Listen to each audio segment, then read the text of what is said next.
káwá gbé lájọ tí tọ́lọ́run fẹ́ náà àwọn tó ń bí wa ó gbé Sheikh Salaty dìde. Radiyallahu ta'ala anhu. gbogbo ẹbí lọ tẹ̀lé àmọ́ pẹ̀lú kíní kan mọ̀jẹ̀ mú ní ọmọ bẹ̀rẹ̀ àwọn táwọn ẹgbẹ́ ni Ọlọ́run rán ni.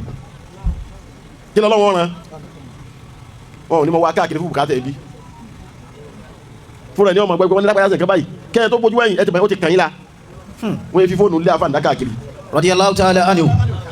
nígbà tí dáwùrù yín ọmọ bọ̀ tí ọmọ bọ̀ tí ọmọ bọ̀ ọpẹ́ kátó tó ríru wípé tàlàfì masala Sheikh Salaty. Radiyallahu ta'ala anhu. likulli fammi aqulu hadha al-qawl Ọlọ́run tó jọ bàbá rẹ̀ kíbla Sharaf jáde. Radiyallahu ta'ala anhu. kódà ẹni tí wọ́n fẹ́ mọ̀ yìí pé wọ́n mọ̀ ràn nínú ẹbí wa wọ́n sì yà sí gbogbo àwọn tí wọ́n ń bẹ lábẹ́ rẹ̀ wọ́n àgbà ìpẹ́ni Ọlọ́run yẹn ni tó gbà sí alẹ́ lọ́wọ́ ni wọ́n mọ̀ wá tẹ̀lé nígbà Ọlọ́run ṣe sáà tọ́lọ́run tó gbé àsíá dìde fi hadha al-waqt al-hadir yani Ọlọ́run wa nàró Saiful Quadiriyah. Adamallahu hayatahu. Amin. Saiful Quadiriyah wọ́n gba oyè lọ́tún àtòsí láwọn oyè tó nítumọ̀ tí èsì pé wọ́n ń bùn torí pé Ọlọ́run yà sí Ọlọ́run nàró ẹ̀ sáyé ọgbà Saiful Quadiriyah ọkọ̀ ọgbà ajánásí àgbà nígbà yìí ò ní ṣe kéde mọ́ni níjọ́ tí ń jẹ́ ajánásí àgbà nílé Salaty gbogbo nǹkan Ọlọ́run mọ̀ sí. Alhamdulillah.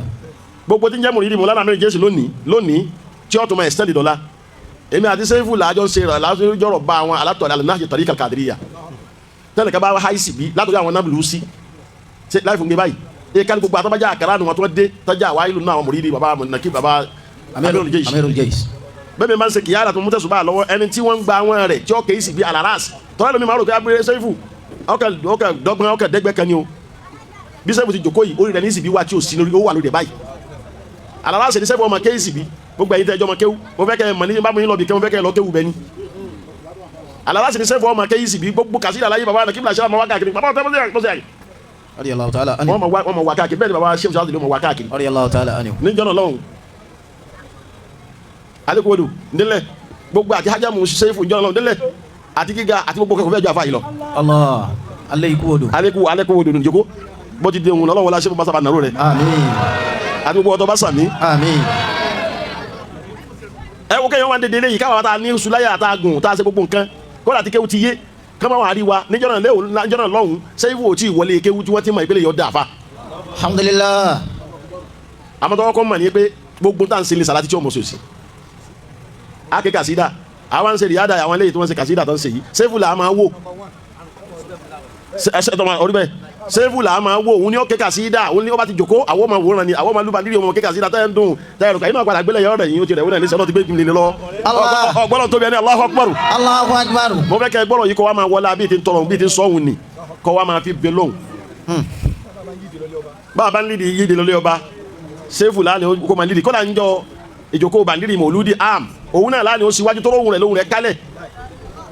ilaha illallah wa khairun nasi indallahi sakhasun. Naam. tahalla bil makarimi wa sifati. aw de pe ito mu àwọn náà anema bẹ́ẹ̀ bá ṣe dalimaka imari kabubo ni. idha jalasitahu wa khairun nasi. wa okay mo like it I love it. wa khairun nasi indallahi sakhasun. gbogbo nukutọ kọ̀ọ̀kan tí n bá wíyàn yín tọ́ ọ bá ti fi lọ bá gbé àṣẹ ìbísẹ́ tó jí oúnjẹ jẹ kọ́ wá ní Ọlọ́run wọlá bí ibi tí mo bá dé yìí Ọlọ́run ṣe báyìí fún mi Ọlọ́run ó sì fún yín. tahalla bil makarimi wa sifati. wọ́n ní wá wo Saiful ni o mo sì fẹ́ ní wá fọlá rẹ̀ tọ́lọ́ ẹ bẹ lọ́hùn. wa khairun nasi. nígbà ó ṣe sá ẹ wo gbàtí mọ̀lára mi jẹ́ sí gbogbo ọ̀pọ̀lọpọ̀ àwọn Saiful yìí ni wọ́n sílẹ̀kùn gbogbo ajá lọ́sẹ̀ káwọn náà máa fáyìn lẹ́yìn àfa wọn.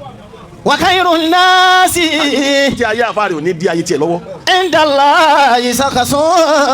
ọlọ́run jẹ́ sí gbà wọn bẹ̀ láyé wọn kẹ́ bàbá àlọ́ bí báyìí dédé epo àti àwọn àti àmì màjì yìí náà yìí dédé epo wá ní wọn ní ma pàrọ̀ mọ́tò wọn pàrọ̀ mọ́tò wọn ti dábòsí sọ́dọ̀ Ọlọ́run wọn wà á rọ epo sínú mọ́tò wọn tẹ̀lé àmì ìjẹ́sì wọn bá ti gbé àbùkátà tí a fa gbádùn wọn tán wọn lọ lẹ́nu èlò lápò sínú ọ̀rọ̀ tiwọn. wa khairun nasi indallahi sakhasun. tahalla bil makarimi wa sifati. idha jalasitahu yawman tajidu. lọ́bítọ̀ lọ èyí tó ń wíwọ̀n gan nìkan ni. khairun nasi. sẹ́rí máa wo máa lẹ́sìn yàn kàlámà ń bẹ́ẹ̀ nẹ́bí wáyé kí ni kàlámà wò ni ọ̀ ní kẹ́ni kàlámà wọn mọ̀nà kàlá sọ̀lì hìn. òun náà ní pé má jẹ́ kó gbọ́ sínú ọkàn rẹ ẹni tó bá bá ń wájú yí pé ọ fẹ́ tán fún. má jọ wà nù ọkàn rẹ pé ìgbà títí ẹ̀ ìjọ mọ̀ ìkọ́jọ bí wa ni. nítorí jẹ́ lómi ọ̀ nàró òun náà ní yọ owó àwọn tí wọ́n wà wájú rẹ̀ kó fi wọ́n ṣe bàbá ṣùrùtù lé wa ó ti tẹ̀ mọ́lẹ̀ ọ̀fàwé òfin àwọn tó bí wa ya. wa khairun nasi inda Allahi sakhasun. torí bó ti bàbá ti wáyé ẹlòmíì mẹ́bí mi ládùúgbò kọ́lá yọmọ wáyé kò ní kí ẹlòmíì ò kí bàbá yálé mi kí náà mi nǹkan gbá tiẹ̀ ni bí o ti gbá tiẹ̀ ọlọ́run gbá tiẹ̀ náà nù ni. wa khairun nasi inda Allahi sakhasun. gbogbo àwa tá à ń pè bàbá ìgbà lọ́ba ara ìwà wa àti búrẹ́dì àwa la wa ń tẹ̀lé lónìí ní ti sọ fún wọn ní pé àṣìyá àwọn ni bikulli maana al-kalima ana aqulu hadha al-qawl sirran wa jahran èmi ń sẹ́yìn tẹ̀wọ́ fún tèmi ní ìsìn ṣe bẹ́ẹ̀ yà nù ni. báwọn tàná ti ṣe nítorí àwọn bàbá tọ́lọ́ bá àwọn ti tàná tó jáwọ́ gbà òun náà ń dèdè tàwọn tàná kí ni nǹkan ọ̀hún òun náà ní ẹyọ kan àtàwádọ̀ bọ́lọ̀ ń bá kó nǹkan fún yàn tí ọba ti ní tẹríba ọlọ́run ò fún wọn ìdánwò láàrin wa nù. wa khairun nasi inda Allahi sakhasun. mo kúrọ́ kan máa ṣéwù lẹ́yìn rẹ̀ mo sọ fún àfa àwọn alágbàjì yìí máa ń sọ̀rọ̀ ṣéwù funfun wọ́n sì jẹ́ dàkẹ́ tó ń wà diplomacy púpọ̀ àbí ẹ̀kọ́ ni wọ́n yẹ tètè yọ̀ máa yàn àmọ́ ìfẹ́ tí wọ́n ní sí mi wọ́n wá ní ti ń bá ti rí ọlọ́run rí àwọn náà bẹ́ẹ̀ bí mo ti rí bẹ́ẹ̀ lórí ájà kan wá gbé mi àtàfà wa nínú ọ̀sẹ̀ yìí ó wá gbé àlọ́dọ́ sẹ́fù wọ́n wá jòkó lórí àga èmi wá mọ̀ ipá àfà wa la tẹ̀lé lòdì mo wá jòkó lẹ̀ kí n tó jòkó lẹ̀lẹ̀ ní sẹ́fù ti jòkó lẹ̀lẹ̀ wájú wọn. wa khairun nasi. wọ́n lá aṣọ kìíní ẹgbẹ́ asọ́kùnrin tẹ lókìkí tó yìí bó ti kàrámà tó yìí bó ti buhaya tó yìí èmi náà wá jòkó lẹ̀lẹ̀ ibi àti sẹ́fù àjọ jòkó wọn sẹ́fù wá ń ṣe bí ọmọ kéwú wájú wọn ń bọ̀ wáyà wọn náà wá rí pé ẹsẹ̀ wá jòkó lẹ̀lẹ̀ dáká pọ̀ tó báyìí àwọn náà wá jòkó lẹ̀lẹ̀ sẹ́fù wá lọ gbé ìtẹ́kẹ̀kọ̀ wúlẹ̀ báwọn ọba tẹ̀tẹ̀. wa khairun nasi. wọ́n ń ṣe bí káyé pé àwọn ni wọ́n gbé ara fífún sí lẹ́nu ni wọ́n ń ṣe báyìí gbogbo nǹkan ni wọ́n fi ń sàpẹ́lẹ̀ wọn wọ́n á ṣọ́ làlùkà ọmọkùnrin yóò ní kú láyé láyé. àmín ya Allah inda Allahi sakhasun. àwọn máa ń wọlé tọ̀ láwọn àfa àti ọlọ́ọ̀ni lásìkò ìgbà ọlọ́ọ̀kú fún wọn tí ò fa wàhásà tọ̀ wọn lọ. tahalla bil makarimi wa sifati wa sharrun nasi. àfa àmọ́ yìí ti lọ jìnnà yìí ń ṣe sífà lọ́wọ́ kẹ́ tahalla bil makarimi. tahalla bil makarimi wa sifati tahalla bil makarimi wa sifati. nígbà tí sẹ́fù wa ń bá ayé rẹ̀ bọ̀ wá kó tó dé mọ́hálà tí sẹ́fù dé yìí ọlọ́wà ní mọ̀lánà méje sí lọ wallahi Allahu ta'ala anhu. ìyá àbú máa ń sọ gbogbo gbà bọ́lá ní tọ́tọ́ fún yín pé nẹ́tíwọ̀kì rẹ̀ ló ti lọ òní. bẹ́ẹ̀ni. dájúmọ̀ ẹ̀ slọ́ọ̀tì ti ń lónìí náà nẹ́tíwọ̀kì rẹ̀ kí lè máa pe fíùsì rẹ̀ kí lè máa pe tí máa gbé náà sí àdúgbò transformer rẹ̀ nù ni ó ti lọ transformer yẹn ti lọ ẹ máa wò ó ti blow. ẹnà wá wí bẹ́ẹ̀ náà ó sì wí lẹ́yìn rẹ̀ ọlọ́run ọ̀wá àti transformer tọ̀tọ̀ lọ́lọ́ ni wọ́n gbé wáyé. Allah. bàbá wa àbí ìjẹ́sì gbé tiẹ̀ wáyé òun náà gbé tiẹ̀ wáyé ni. Allahu akbar. transformer yẹn wá ń ṣiṣẹ́ ó wá tún gbàgbà mú kódà sólà ní ti tẹ̀ kí transformer torí transformer Nàìjíríà yà gbàgbọ́ ni. wa khairun nasi inda Allahi sakhasun tahalla bil makarimi wa sifati. ẹni ó sọ̀rọ̀ òun ni gbogbo bá ti mọ̀ lọ́tà máa bọ̀ mi èrí yàn yóò. wa sharrun nasi. wàláhì mi ó mi ni ẹ̀ sámú wàláhì sùnmọ́ mi láyé yóò jòkó sí náà ni yóò jòkó sí a máa dágbére fún ipá ń bọ̀ ọ̀dọ̀ bàbá ni tí màá díye fún yóò jòkó ń bẹ̀ náà kó jòkó ń bẹ̀ kọ́ máa wá àwọn máa wá. wa sharrun nasi. mo fẹ́ hẹ́ jọ̀rọ̀ mi sí ni pé àwa tí ọlọ́run ṣe sẹ́ẹ̀fù ó gbélé wá wùlé lọ́wọ́ ọlọ́run náà wá sàwọn náà lọ́ máa lè tí máa fa sọ ọya mọ́ olóríire la àwa náà dúró tì í. wa sharrun nasi dhul wajhaini fahadhar murafaqatan lahu fi kulli halin. èmi fẹ́ dúpẹ́ ní ìṣẹ́kẹ́ èbú. wala tamudud lahu fil wudi habla.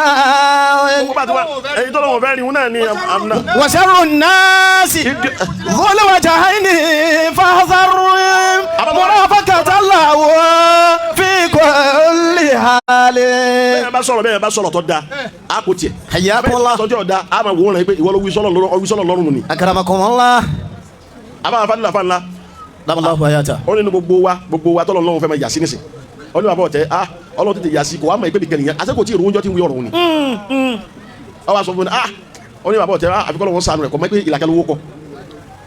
ó dá èèyàn ni kò síbi tẹ́wọ́ Baba Ọtẹ lọ yóò torí tí yóò lọ wá owó torí kó fẹ́ kẹ́ gba ibi tẹ́ ń lọ. Allah wa khairun nasi. Saiful Quadiriyah. adamallahu hayata. ọ wá kò ní ajánásí àgbà ọ̀dà àfa àgbọ̀n wa àti tí gbogbo ayé ń pè. alhamdulillah. níbẹ̀ nílé wa nílé sálímì wọ́n fi jẹ mùrùsùlù dìní òní ó káàkiri gbogbo òlu alẹ́ nìkan takò ẹ̀ mẹ́yìn yẹn táwọn owó táwọn kan lọ fi julẹ̀ ńbẹ̀ tí wọ́n máa fáwọn dòngárì fáwọn akẹ́rà sẹ́ríkì nítorí wọ́n fẹ́ lalẹ̀ nílé ọba Saifu kọ́dà wọn ò tiẹ̀ wọn ò wulẹ̀ kò sí lọ́bì kẹ́kẹ́ ọkùnrin yìí kíkẹ́ wù wá ni sáà rẹ̀ bò wọ́n bẹ̀ lẹ́sẹ̀ kẹ́nà wọ́n sì fún ní nǹkan. wa khairun nasi inda Allahi sakhasun. wọ́n ti sà nínú ọlá Mọ̀lánà Aminu Jeyì. radiyallahu ta'ala anhu. àbáyé Aminu Jeyì nìkan náà ní dídá rẹ̀ mú. wa Saifu bijanbihi bil ams ọwọ́ adi lónìí apin méjì ọlọ́run pin méjì bàbá Aminu Jeyì kárí dá Allah. ọlọ́run wá fún Saifu ní Saifu lẹ́ka. Nasi indallahi sakasun tahalla bil makarimi wa sifati. ó kọ mẹ́rin lànà bí bá wáyé ìwà ló bí ó kọ yòókù. Ahamadu, Hamidu, Mahmudu wa Muhammadu. Sallallahu alayhi wa sallam. gbogbo yòókù sifatu ni li Rasulillahi sallallahu alayhi wa sallam. Sallallahu alayhi wa sallam. ọgọ́rùn méjì àtẹyọ kan ni sifatu li Rasul gbogbo yòókù sifa ni jẹ́ fún Ànábì. bàbá ní kí ló kọ tí Saiful Qadiriyah ń jẹ́ lánàá á ní Muhammadu Isa bùnà Abubakar ẹ̀wọ́ kọ tí ń jẹ́ nu alẹ́ Baba Ọtẹ Ọláyínká àwọn kọ tí ń jẹ́ nu nì. àbámínà ni yóò ń ti lékún tún lékún kọ́dà èmi náà ọkọ ti jí mi jọ ní ikú wọn náà ní fún tiẹ̀ náà ni. Allah. ọ̀rọ̀ ní fún tiẹ̀ náà ni. Wa khairun nasi. mọ̀ ní pé inú àdára sílẹ̀ mi ti máa mú ọkọ. Wa khairun nasi indallahi sakasun tahalla bil makarimi wa sifati. Wa sharrun nasi. kúrò àmọ́ òun kò ó wá mọ̀ olùdí Saifu.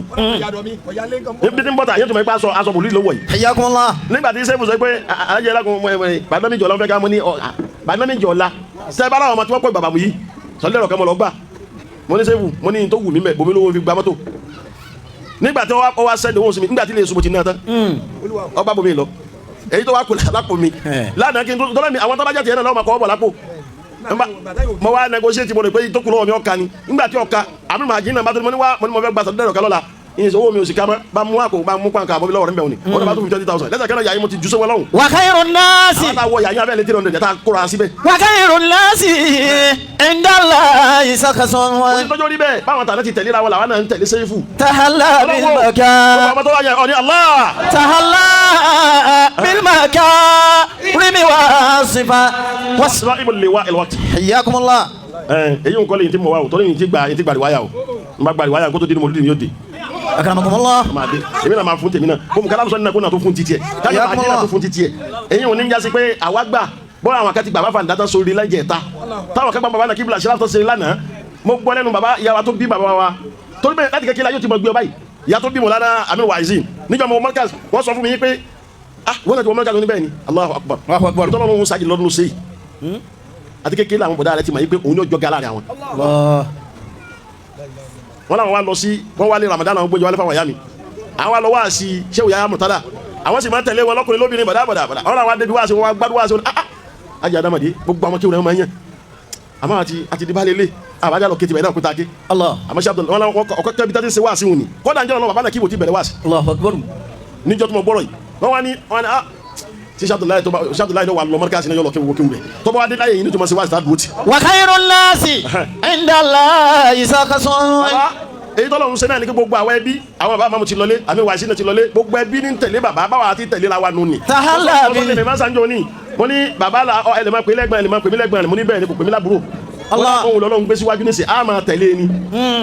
tahalla bil makar. nínú rántí yìí náà yẹn tẹ̀ lọ́ máa nú àwa máa tẹ̀ lọ́ máa nú nínú rántí tiwa òdì tiwa lọ́wọ́. tahalla bil makarimi wa sifati. ìtọ́jú mi wọ́n gbà yẹn ni pé èyí tọ́lọ́run fi kún bàbá tó fún àfàǹdá tó fún bàbá náà kíbla sharaf tọ́lọ́run gbélé wá wùlé lọ́wọ́ nọ́mbà 3 lẹ́yìn bí ọba tó yọ ń bomi náà àmọ́ ìpè ẹni tó bá ti di kó ga ó tóbi ó ní nǹkan kọ̀ wá nírú bẹ́ẹ̀ ó sì wà lókè yẹn á sọ wípé wọ́kọ́ lọ́yìn yẹn. Allah wọ́kọ́ o. gbogbo àwa tá a jẹ́ bí tá a jẹ́ gbọ́n ajásíwájú amúmi ayé sí bàbá ọlọ́run wa gbé àṣeyárí lọ́wọ́ Ajala Saiful Salaty wọn lọ síwájú sí kò wá sẹ́yìn wọ́n bẹ̀rẹ̀ nìkan lọ́mọ náà àjọ ń dáwọ́ abúlé ni bákan náà àjọ ń dáwọ́ ni àmọ́ bàbá àjọ sèbùkà àjọ máa dáwọ́ abúlé wọ́n sọ fún yín pé yí báyìí ló mú wa ni àbí bẹ́ẹ̀ kọ́ Akramakumullah. àwa yòókù àjọ ń dáwọ́ abúlé ni àjọ ń dáwọ́ bùkátà lé ni afẹsẹ̀ kẹ́lẹ́ Salaty ẹ dáwọ́ àjọ dáwọ́ ni àmọ́ bàbá àfún ní yẹkẹ́rí mọ́wọ́ wa ni bẹ́ẹ̀ni bùkátà ni ó sì wà kó lẹ̀ àforí ẹ̀jẹ̀ lẹ̀ Allah alamatul wila alama reasa nuni ọlọ́wọ́ gbogbo ẹ̀yọ́ ma kẹ́wọ́tà wáyà yìí Allah ẹ bá wí gbólóhùn mẹ́rin àwọn asátà kò sí wọ́n láyé pé ẹ sábà yẹn wí gbólóhùn yìí ni mo fẹ́ wí tọ́ wọ́n láyé pé mo gba ìsìn ní ayatollah kò sí mo sì rí alama rẹ̀ Allah ìtí wọn bẹ láyé ayatollah kò sí ìlàfẹ́ ká wí fún bàbá ọlọ́wọ́ Allah bá a ti ń sẹ́sí kìí rí pé ara mi ń yá díẹ̀ ara mi ti ń sọ́sọ́lọ́ ara mi ń yá díẹ̀ ń sọ́sọ́lọ́ ẹ̀rú ń bà mí ni bàbá ọlọ́mọ fi ọkọ̀ àwọn ẹlẹ́kùn. Amin ya Allah Amin ẹni Allah Alahayyu Alahayyu Alakayyumu Alakayyumu Alaliyu Alaliyu Alazim Alazim Qulu Allah Allah Alahayyu Alahayyu Alakayyumu Alakayyumu Alaliyu Alaliyu Alazim Alazim ọkẹ́ ọ̀kẹ́ tá a wí gbogbo àwa tá a ń tẹ̀lé bàbá náà ọlọ́run wọ́n sọ̀rọ̀ wa látòrí jẹ́. Àmín. níjọ́ ní kí bàbá tó gbé kí Amiru Muhajirin tó gbé mọ́tò wá wọ́n wá rí ọkọ̀ gbé lọ́dọ̀ bàbá náà kò gbé lọ́dọ̀ tiwa a sì bínú nígbà tó kó bàbá náà àwọn yìí sáà sí bàbá ọkọ̀ sí ìtọ́ka wa pẹ̀lú yín o wàhálà o ẹ má yí padà bó ti wà náà ni bàbá mi alákàbí bàbá mi alákàbí Allahu Akbar orin náà kì í ṣe pàwọn náà sàlẹ̀ jẹ kò ní bu wàbá náà ká máa sàlẹ̀ jẹ́ nígbà máa lọ́njọ́ ni bàbá sọ fún mi alájí mọ́tò yìí ti wá gbó wọ́n ní máa wò mí nìyẹn bàbá alákàbí kò fi àmì wájú náà fi sàkọ́bì rẹ kébì ọmọ jáyà máa gbẹ̀yìn mọ́tò náà wà fẹ́ sẹ́kàn yọba ti gbẹ́ wà mí jẹ́ sí wọ̀ nǹkan fẹ́ sẹ́nu ni Ọlọ́run látọ̀dọ̀ àmì muhajirin àti gbogbo àwa yìí náà láti kéde lẹ̀ Ọlọ́run o báwa ti gbà yí pé Ọlọ́run máa wo bàbá tó bá wo nǹkan ṣe wá Ọlọ́run máa nǹkan ṣe o. wàlá sùn adéhùn siwa rahman fasukun. ọkọ̀ kata wí báyìí Ọlọ́run wọlé abáfa ti wòye pé àpẹnìkẹ́ wọ́n bá láàánú tó fi bàbá sànù wà là ń pè. ya khayra man sakanu fil qalbi ikhwana. ya khayra man sakanu fil qalbi ikhwana. ya khayra man sakanu fil qalbi ikhwana. tibutum. Ọlọ́run wọlé là ń bẹ̀ Ọlọ́run wọlé abẹ́ afẹ́ wílẹ̀ kẹsì bàbá gbogbo tí ń jẹ́rìn ẹkún mẹ́jà kí lára bàbá. àmín. Ọlọ́run ni wájú Ọlọ́run. àmín. wọ́n la yí pé wàláhì ìsúnmọ́bìlà mọ́tò sọ́njọ́ ní nílé ìwé mọ́sàmú ní ẹ̀lọ́wọ́ ẹ máa wádìí yàn wọ́n máa fọ̀rọ̀ wá lẹ́nu wò wọ́n wádìí bàbá mọ́ lọ́wọ́ kan wádìí rẹ̀ ò lè rí. Allah. kò mọ̀ ògún lò nígbà tó bọ̀ kó wọ́n ní kọ́lá ọ̀ nírọ̀ bàbá kò jẹ́ ṣùgbọ́n mẹ́mọ́ ní kún fáyà kúnnù nílò. Allah tibutum fatọ́ba ti bi kulli li wujji subatukum. ọkẹ́ ọ̀kẹ́ tá a fẹ́ wí gbogbo ẹ̀yọ́ ọmọ tẹ́ bá tẹ́ farabalẹ̀ fún mi gbogbo yín látòkè délẹ̀ yọ wọlé ayé kí mo fi ara mo fi bàbá tọrọ àdúrà fún yín ọ̀rọ̀ inú sòrè nù ayé. hatta jusitum mina rahmani ridwana. ẹni Allah alahayyu alahayyu alakayyumu alakayyumu alaliyu alaliyu alazim alazim. ayatollah kò sí kí bàbá máa sàmì. àmín. bismillahir rahmanir rahim. Allahu la ilaha illa huwa al-hayyul qayyum. la ta'khudhuhu sinatun wala nawmun lahu ma fis samawati wa ma fil ardi man dhal ladhi yashfa'u indahu illa bi idnihi ya'lamu ma bayna aydihim wa ma khalfahum wa la yuhituna bi shay'in min 'ilmihi illa bima sha'a وسع كرسيه السماوات والأرض ولا يهوده حفظهما وهو العلي العظيم.